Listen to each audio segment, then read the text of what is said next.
De regreso, mis amigos, en su programa Frente a Frente, la referencia informativa de cada mañana en los Altos Mirandinos. Lamentablemente no pudimos hacer el reporte inicial con el colega José Martínez Natera, pero bueno, mañana vamos a hacer todo lo posible para tenerlo a través de la línea telefónica con su documentado reporte. Como ustedes saben, Martínez está trabajando desde su casa, bueno, atendiendo los protocolos de bioseguridad. Antes de continuar con el candidato a diputado Alonso Medina y defensor de derechos humanos, quiero darle paso a una mensajería. El señor Alonso estuvo en San Antonio de los Altos, tuve oportunidad de conversar con él. No quería votar, sin embargo creo que su planteamiento es muy sensato, además lo conozco porque defendió a muchos de los muchachos que hoy no se encuentran en nuestra urbanización. Bueno, ya vamos a hablar de eso. ¿Cómo hago para incorporarme a la campaña del señor Alonso? He tratado de acercarme, pero no sé a dónde puedo dirigirme. Bueno, tenemos esas dos interrogantes en este momento y después me da respuesta a lo que te estaba planteando del simulacro. Sí, evidentemente la incorporación de nuestros comandos, nuestros equipos, son equipos que están en la calle. Sería un honor contar con la participación de todos y cada uno de los habitantes de San Antonio, Carrizal y Guaycaipuro.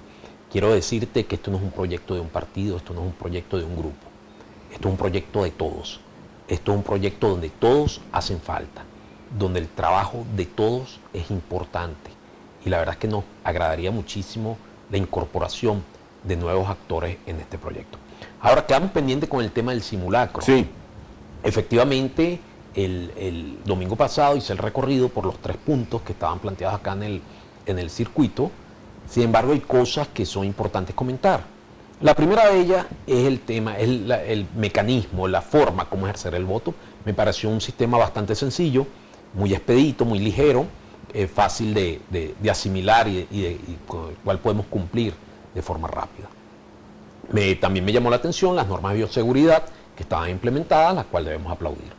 Sin embargo, me llamó poderosamente la atención una especie de ventajismo que se quiso montar, lo pude observar con mayor preocupación en Guaycaipuro y en Carrizal, en esa misma medida, sobre el tema de los puntos rojos. Entendiendo, pareciera ser que algunos entendieron que el simulacro era un acto de los partidos y que era un show, un acto de campaña. No, compañero. El simulacro es un acto de los ciudadanos. El ventajismo ahí no tiene cabida. ¿Y sabes por qué no puede aplicarse? ¿Sabes por qué no se debe hacer? No se debe tomar acciones de este tipo como las que se quisieron tomar. Porque lejos de generar confianza en el elector, genera desconfianza en el sistema.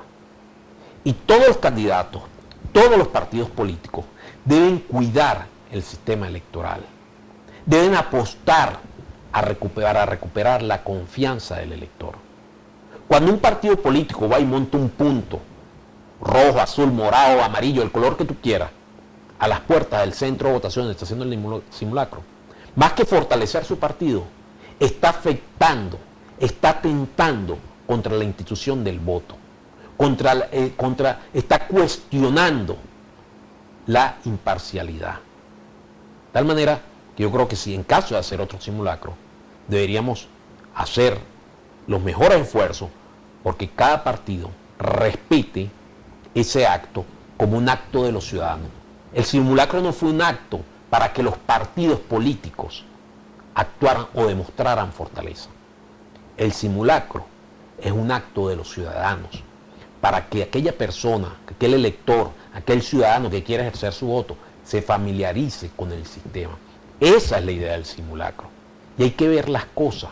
Hay que tener la madurez política suficiente para entender qué actos de un partido o de otro partido y cuáles son los actos de los ciudadanos que debemos cuidar. El rector Juan Carlos del Pino estuvo con nosotros el día lunes aquí en el programa, hizo algunas observaciones con relación a los puntos rojos, que creo que posteriormente lo solventaron, y también algunas observaciones no solamente con partidos, con el partido de gobierno, también hizo observaciones con relación a otros partidos de la oposición, porque sí es importante lo que tú estás diciendo. Ese no es un acto político, es un simulacro para el ciudadano, para que el ciudadano pueda votar. Aquí tengo otro mensaje. Qué bueno que hay gente nueva participando en este proceso electoral, que tenga muy buena suerte. Gracias. Dice esta persona. El problema del agua de Laguneta de la Montaña sigue siendo gravísimo para las comunidades. Señor Alonso, ¿cuándo va a pasar por el vigía? Eso sí, venga de día, porque si viene de madrugada lo atracan. Imagínate tú. Ahí esos son otros de los mensajes que cada rato llegan, ¿no? Sí, vamos a visitar el vigía, vamos a visitar la carretera vieja, vamos a visitar todas las comunidades. Estamos trabajando con todo nuestro equipo, recorriendo el municipio, llevando el mensaje de esperanza y algo muy importante, asumiendo el compromiso con los ciudadanos, dando la cara. Y por cierto, en algunas ocasiones pagando facturas que no son de uno, porque a veces no hacen reclamo y como le digo yo siempre a la gente, yo pago mi factura, yo pago lo que yo debo, pero me ha tocado pagar muchas facturas de otros, pero tenemos que recuperar. O sea que lo que ha pasado también, Alonso, el detalle, este circuito ha tenido dos diputados, los dos últimos diputados han sido personas de renombre nacional, que han tenido peso específico en el nacional. Marquina fue un extraordinario activista, un buen diputado, siempre estuvo pendiente. Solórzano, que le tocó, Delsa Solórzano, hizo una muy buena campaña aquí, pero entonces, ¿qué es lo que ocurre? Que el ciudadano de los Altos Mirandinos se siente que hay en un momento específico que la situación nacional produce un desprendimiento de la región, de la zona donde fuiste electo. Esa reflexión es importante. Sí, es importante, es un compromiso, ¿no? Y es un compromiso que hay que asumir. Y además es importante también que te lo digan. ¿Sabes? Cuando tú vas a las comunidades, es importante que la gente te lo diga. Sin cuestionamiento, porque los dos hicieron un gran... Pero es que además nuestro rol en este momento es llevar la propuesta, pero también es oírlo al ciudadano. Y creo que eso es lo fundamental en esto, porque debemos alimentarnos con las realidades. Y qué mejor que el ciudadano, que el habitante, el vecino, para que nos diga qué es lo que está pasando. Y respeto y asumo con mucha humildad cualquier crítica que se haga y la tomo como un compromiso para el próximo tiempo y tener la obligación, el deber de seguir visitando cada una de las comunidades. El tema de los derechos humanos, vamos a regresarnos al tema de los derechos humanos. Cuando las últimas protestas, los Altos Mirandinos fueron un candelero verdaderamente. El municipio de Carrizal lamentablemente fue noticia con el primer fallecido de estas protestas. Aquí, donde entiendo que tú estuviste allí. Correcto. Esta mañana, y el municipio de Los Alias fue también un epicentro de grandes protestas, pero también víctima de una represión verdaderamente brutal. Muchos muchachos estuvieron presos, detenidos. Entiendo que tú participaste Correcto. activamente en esto, y eso te lo reconoce la gente, eso lo agradece la gente, pero lo que le queda a la gente es el dolor, finalmente, de que su nieto, su hijo, su suegro, su cuñado, su yerno, en fin, se fue del país. ¿Qué hacer frente a eso? Y me gustaría también que nos hicieran un pequeño relato de cómo se abordaron esos momentos tan difíciles, donde finalmente creo que hubo éxito liberando una gran cantidad de muchachos, sí, ¿no?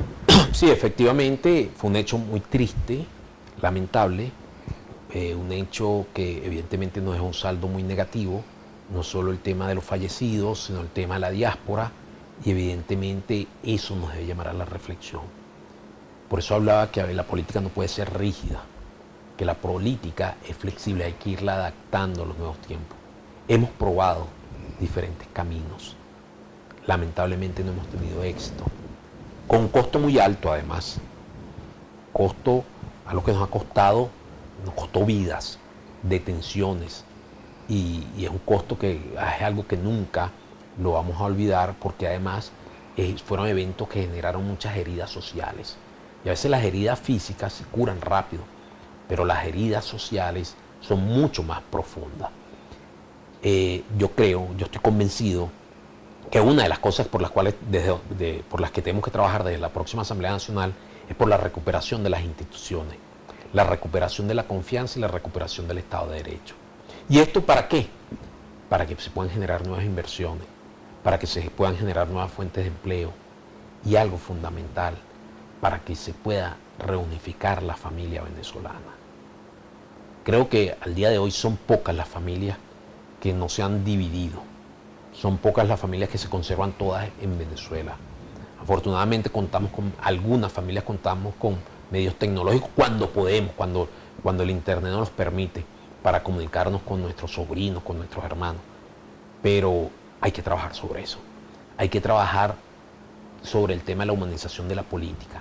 Hay que trabajar sobre el tema del reencuentro de los venezolanos, sin, obviamente, abandonar las luchas políticas, respetando las diferencias. Pero el reto que tenemos es bastante grande, desde lo político, desde lo social, desde lo humano. Alonso, tú, bueno, has estado muy vinculado al proceso opositor, siempre has estado vinculado al proceso opositor por alguna u otra circunstancia. Bueno, cada quien toma un camino distinto. Entiendo que tienes muchos amigos que no están de acuerdo con este proceso electoral. ¿Cómo es tu relación, no? Esto es una pregunta ya, una travesura de carácter periodístico. ¿Cómo es tu relación con esa persona? Porque conozco también muchos militantes de partidos que quieren votar, pero hay una línea y bueno, ahí se genera una especie de disyuntiva. Pero ¿cómo esto ha afectado tu relación personal con tus amigos de toda la vida? Mira, yo creo que primero el respeto es fundamental en el debate político, ¿ok? Yo creo que hay cosas otra de las tantas cosas que debemos aplaudir es el respeto y es el debate de las ideas.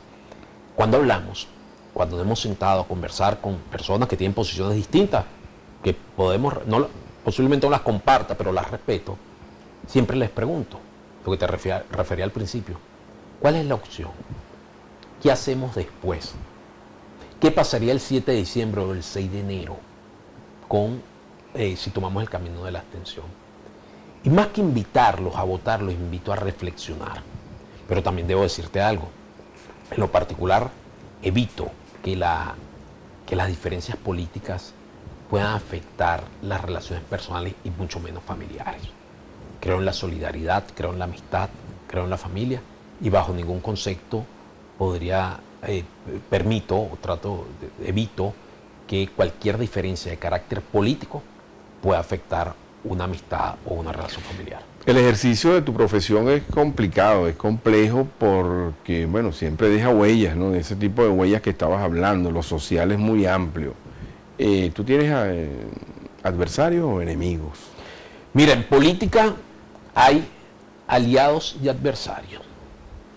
En política no hay amigos ni enemigos. No sabemos quién está ahorita, si el que está al lado nuestro, el día de mañana puede estar en una posición distinta. Yo creo que aquí necesitamos reconstruir. Evidentemente que hay momentos de tensión, pero el concepto de enemigo es un concepto que socialmente, la verdad es que no me agrada, ¿sabes? No me encuadra en mi personalidad. Es un tema que podemos superar. Yo creo que puede haber diferencia entre diferentes actores, pero el tema de enemigos, siempre hay algo bueno. Siempre tenemos que anclarnos del punto positivo, de la referencia positiva, más que de la negativa. Por eso, cuando hay una enemistad, es porque ahí hubo una amistad, hubo algo positivo. Es mejor recordar lo positivo siempre que lo negativo. Entrando en un tema un poquito más complejo, ¿no? Porque no quiero desaprovechar la oportunidad de tu visita al canal, que por cierto estamos cumpliendo, Alonso, 15 años al aire, televisora regional Mira TV. El caso del capitán Arévalo, tú eres su abogado, conoces bien el caso, es un caso que creo que ha sensibilizado mucho a la familia venezolana. Y la otra pregunta que tengo para combinarlas es con relación a tu opinión con respecto a ese informe que se elaboró en Venezuela y llegó a la oficina de la Alta Comisionada de los Derechos Humanos y posteriormente llegó a la plenaria de las Naciones Unidas. Sí. Hay dos cosas importantes en este tema de los derechos humanos y el rol de las Naciones Unidas en este tema. Uno es el pronunciamiento y los informes de actualización que presenta la alta comisionada Michelle Bachelet, quien ha venido presentando desde hace un año diferentes informes y creo que para el mes de diciembre debe presentar una actualización sobre la situación de los derechos humanos. Recordemos que la oficina de la alta comisionada Michelle Bachelet constituyó acá en Venezuela una oficina donde hay 2 oficiales delegados de forma permanente y a quien además se le extendió el mandato por los próximos 2 años, quienes han venido cumpliendo una función de levantamiento de información, de seguimiento a todo el tema de los presos políticos y las instituciones generales en derechos humanos. Y hay otra comisión, que es la Comisión de Expertos Independientes para Determinación de Hechos, que no funciona en Venezuela, estaba funcionando desde Panamá. ¿Es itinerante eso? No, funcionan desde Panamá por un tema de acceso, de cuestiones acá en Venezuela, y han estado levantando información ya sobre casos puntuales. Esta Comisión para Determinación de Hechos presentó un informe, que fue ese informe que nos generó mucho ruido en los últimos tiempos ante el Consejo de Derechos Humanos, por cierto, consejo en el cual participaba Venezuela y donde después fue electo Cuba. Este consejo coincidió con un informe que había presentado la alta comisionada Michelle Bachelet, creo que era, si mal no recuerdo, 1 o 2 días antes. No era el mismo. No era el mismo. Eso es Importante. importante resaltar. Y además, que es un informe que se presentó ante el Consejo de Derechos Humanos. ¿Y por qué digo esto? Porque hay que entender que estos informes tienen una visión o un impacto más político que jurídico, a pesar de los señalamientos que se han referido. A mí me preocupa enormemente algunas interpretaciones de este informe, porque hay quienes refieren que ya hay una condena, ya atribuyen una responsabilidad penal a determinados actores. Pues no, hay un señalamiento de posibles responsabilidades, pero ni la Comisión de Expertos Independientes para Determinación de Hechos, ni el informe de la alta comisionada tienen facultad jurisdiccional internacional. Por lo tanto, no pueden atribuir sanciones, penas específicas en contra de algunos actores. Este informe de los expertos independientes de la Comisión de Determinación de Hechos podría ser remitido a la Corte Penal Internacional, particularmente a la Fiscalía, que está en la fase de investigación, a los fines de su consideración y evaluación. No es un hecho jurídicamente desde el punto de vista penal. Es importante que se diga, porque la gente se hace unas expectativas. Sí, se ha generado una falsa expectativa. Yo creo que había un poco, y con toda responsabilidad lo voy a decir, creo que hemos sido muy ligeros. Algunos actores fueron muy ligeros, inclusive desde el primer día, cuando no se había extendido el mandato, es decir, que no se había probado. Fíjate que después Venezuela, Irán, si mal no recuerdo, presenta otra opción. Afortunadamente también se extendió el mandato de esta comisión de expertos independientes. Siguen investigando, van a continuar investigando por 2 años, pero se generó una expectativa como que ya había una sentencia condenatoria, ya había una sanción determinada para ciertos y determinados funcionarios públicos, que seguramente están involucrados mucho más de lo que refieren a ese informe. Pero creo que hay que poner las cosas en su justa dimensión, en su justa medida, y ver el alcance de estos informes, que es un alcance más político que jurídico. El tema del capitán Arévalo, Alonso, que vuelvo a reiterar, sensibilizó mucho a la sociedad venezolana. Sí, y lo sensibilizó por lo que te refería anteriormente. Si tú ves el caso del Cono Sur, las épocas de la dictadura, hay una situación que genera un gran impacto en la sociedad, y es el tema de la tortura.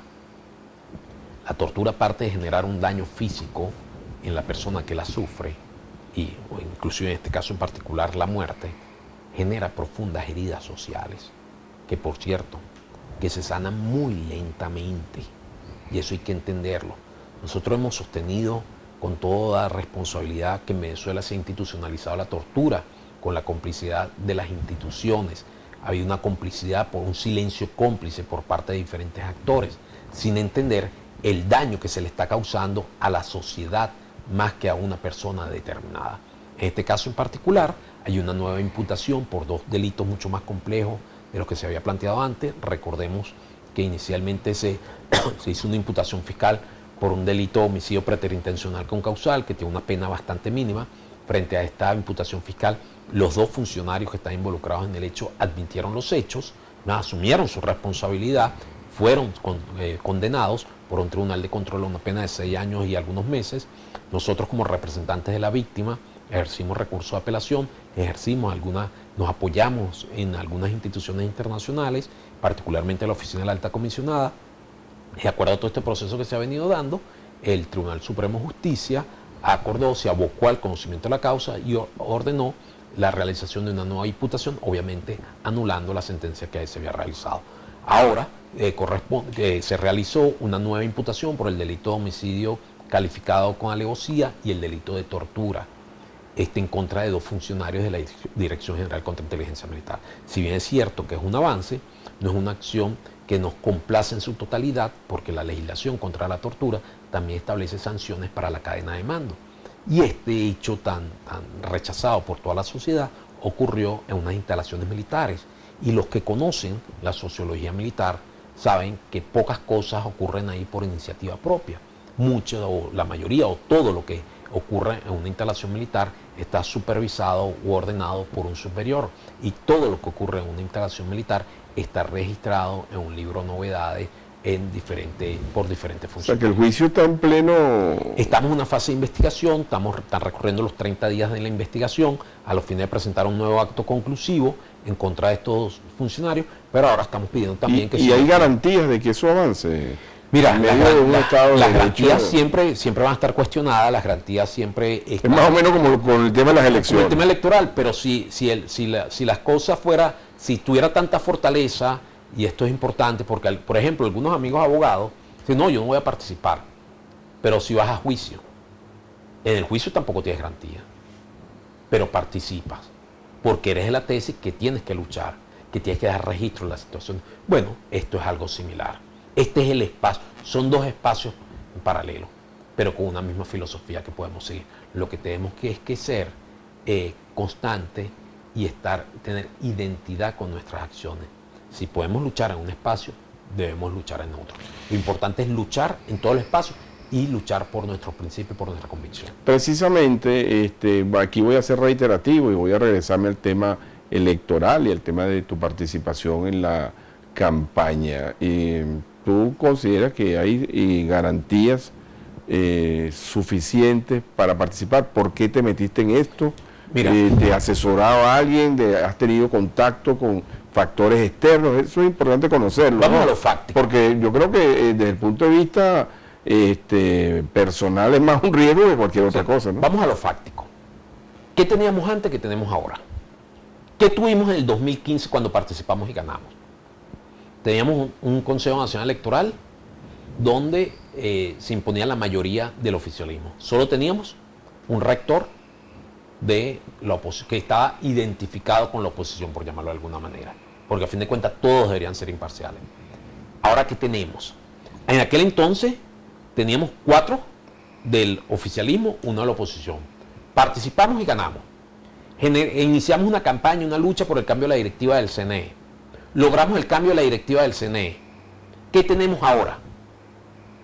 3 rectores del oficialismo y, como digo yo, 2 rectores y medio de la oposición, porque tenemos 2 rectores principales de la oposición y tenemos un rector suplente incorporado. ¿Conoces a los rectores, no? Sé de su trayectoria, sé de su vinculación, ¿Estás reunido con ellos? Inclusive estamos pidiendo reuniones institucionales, inclusive algunos de ellos muy vinculados. Yo creo que 2 de ellos fueron compañeros tuyos. El Estado Miranda, fueron compañeros tuyos en la Asamblea. Uno de los rectores, el vicepresidente, fue diputado de la Asamblea Legislativa del Estado Miranda. El rector suplente fue presidente de la Asamblea Legislativa del Estado Miranda. De tal manera que tiene una identidad política y social con el circuito. Entonces, eso es lo que tenemos ahora. Antes luchamos porque no teníamos rectores, no formábamos parte de la directiva. Ahora conseguimos un avance en la directiva. Cuando no lo teníamos, participamos. Ahora que lo tenemos, no participamos. Yo creo que hay que ser coherente con el discurso. Yo creo que hay que sincerar el mensaje. Porque el otro argumento, que se ha usado mucho, es que el CNE lo nombró el TCJ, no lo nombró la Asamblea. Y yo me pregunto... Todos los últimos. Yo me pregunto, ¿usted recuerda cuál fue el último CNE que nombró la Asamblea Nacional? ¿Usted sabía que el rector Ezequiel Zamora fue nombrado por el TCJ, entre otros tantos? Entonces, yo creo que hay que tener coherencia en el discurso. Aquí tenemos que hablar con la verdad, ¿sabes, Jairo? Aquí hay 2 retos que debemos asumir todos los ciudadanos. Humanizar la política y hablar con la verdad. Nos guste o no nos guste, pero las cosas hay que decirlas. Sí. Las giras políticas que está realizando, las giras de carácter electoral, ¿cuál es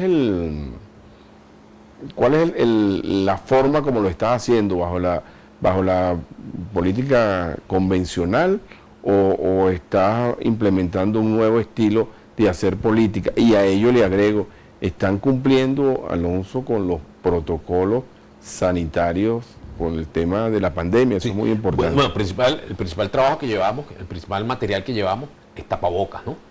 Lo principal que llevamos nosotros, y además colaboramos con los vecinos. Quien no tiene, le llevamos tapabocas, conservando evidentemente todo el tema de las normas de bioseguridad. Ahora, si es el sistema convencional o es un sistema innovador, te voy a decir cómo es el sistema. Muy sencillo. Oír a la gente, hablar con la gente, respetar al ciudadano, respetando las diferencias de ideas, pero conversando. Y eso es lo importante, porque mal podríamos llegar allá a la Asamblea Nacional, como vamos a llegar en diciembre, sin conocer la realidad de los habitantes de los Altos Mirandinos. Hagamos un ejercicio numérico. Yo te he visto muy activo. Un ejercicio numérico breve. Especulemos un poco quizás. ¿Con cuántas personas has tenido contacto directo, Alonso? ¿Desde cuándo estás en esto? No tengo una pregunta más fácil. Sí. La verdad es que es complicado porque todos los días estamos recorriendo diferentes comunidades. Y los fines de semana le damos de 8 o 9 de la mañana de Altagracia a la montaña. Salimos el domingo aproximadamente, bueno, ya en la noche, ya estaba cayendo la noche. El fin de semana anterior estuvimos recorriendo los teques más de 9 horas caminando. Nosotros creemos en esto, nosotros creemos en el contacto con la gente, nosotros creemos en darle el tema de dar la mano, de oír esa necesidad, de ver qué es lo que está pasando, verificar cuál es la situación de los servicios públicos, verificar cómo está viviendo la gente, cómo está comiendo. Eso es lo que estamos haciendo. Bien, aquí me acabo de leer un mensaje que dicen, espérate, déjame recogerlo. Alonso estuvo en San Pedro y bueno, fue muy bueno. ¿Cuándo regresas a San Pedro? Nos dijeron que iba a volver pronto. Mira, en cualquier momentico estaremos por allá. Tenemos algunas visitas pendientes, particularmente al padre, y queremos visitar a algunos vecinos. Pero bueno, es un compromiso, un reto grande recorrer todo el circuito. Recordemos que tenemos que desde Tácata, El Jarillo, Paracoto, Altagracia de la Montaña, todo lo que es Los Teques, Carrizal, San Diego, San José, San Antonio, es grande la cosa. Es grande, claro. Aquí este es un municipio, un circuito sumamente grande, territorialmente complejo, ¿no? Con pocos días de campaña. Y San Diego y San José de los Altos. También en los próximos días estaremos en San José particularmente. Un circuito, como te refería, bastante extenso, con una limitante en cuanto a los días de campaña. Afortunadamente se extendió el lapso de campaña, pero bueno, tenemos que asumimos este reto y vamos a cumplir. Sí, el lapso de campaña, vamos a aclararlo, comienza el 3 de noviembre hasta el 3 de diciembre, ambos días inclusivos. Anteriormente se establecían solamente 15 días, lo cual siempre lo cuestionamos porque es una campaña sumamente corta. Sin embargo, algunos factores entonces se atribuyen el ventajismo y aprovechan estas circunstancias. ¿Conoces a tus adversarios del partido de gobierno, Alonso? Mira, coincidí por ahí con en un programa de radio en días pasados, un muchacho trabajando, cree en sus ideas y eso hay que respetarlo. Yo creo que cualquier candidato que se plantee en este escenario debemos respetar sus ideas. Estamos en una competencia, debe ser una competencia leal, de mucho respeto, de mucho ejercicio ciudadano, pero bueno, aquí estamos trabajando. En líneas generales, Alonso, ya estamos en la parte final del programa. La propuesta concreta de Alonso Medina para los electores de los Altos Mirandinos. Continuar luchando desde la Asamblea Nacional por un tema fundamental, que es los derechos humanos, entendiendo además la amplitud de lo que es el concepto de derechos humanos.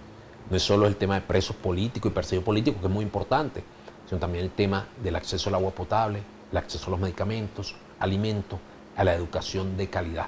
Un concepto amplio de derechos humanos. Y otro compromiso fundamental que estamos asumiendo es el tema de legislar en materia social. Y además convertirnos en unos grandes controladores, en un gran veedor de todo lo que es el tema de la administración de los recursos por parte del Ejecutivo, fundamentalmente en el tema de todo lo que tiene que ver con la conflictividad social venezolana. Este país hay que reconstruirlo. este país hay que reinstitucionalizarlo. ¿Está previsto, Alonso, la creación de una oficina de atención parlamentaria en los Altos Mirandinos? Inmediatamente está planificada para el 6 o 7 de enero del 2021. Una de las primeras acciones es la conformación de una oficina parlamentaria en los Altos Mirandinos. Debemos cambiar. Yo creo que eso es imperativo para cualquier circuito. El político no está para que le sirvan, el político está para servir. Y esa es una de nuestras visiones que vamos a tener.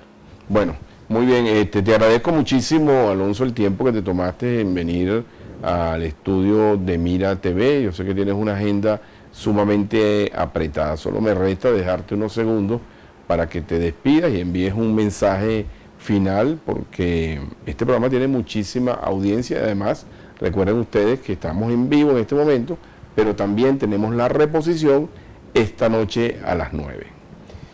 El mensaje final es que ejerzan sus derechos. Los derechos fundamentales se ejercen de forma activa. El voto es un derecho humano. Es necesario expresarse, independientemente por el candidato que usted quiere. Pero vote, ejerza los derechos. Los derechos los debemos ejercer cada uno de los ciudadanos. Bueno, muchísimas gracias, Alonso. Este es el nuevo saludo. Bueno, amigos, yo los espero mañana en su programa Frente a Frente. Me excuso, tengo muchísimos mensajes de texto, los vamos a ir difundiendo en el programa de mañana, pero bueno, aprovechamos la circunstancia de poder conversar de muchísimos temas con el candidato Alonso Medina, candidato del partido COPEI. ¿Cuáles son las formas? ¿Recuerdan? Acción Democrática, Cambio, Cambiemos, Avanzada Progresista. 5 organizaciones. 5 organizaciones al día de hoy estamos gestionando. Y la sociedad civil. Y la sociedad civil, que son los protagonistas de esta película. Bueno, amigos, yo los espero mañana en un nuevo programa Frente a Frente y me despido con lo mismo de siempre. Ánimo, fuerza y fe. Nos vemos mañana.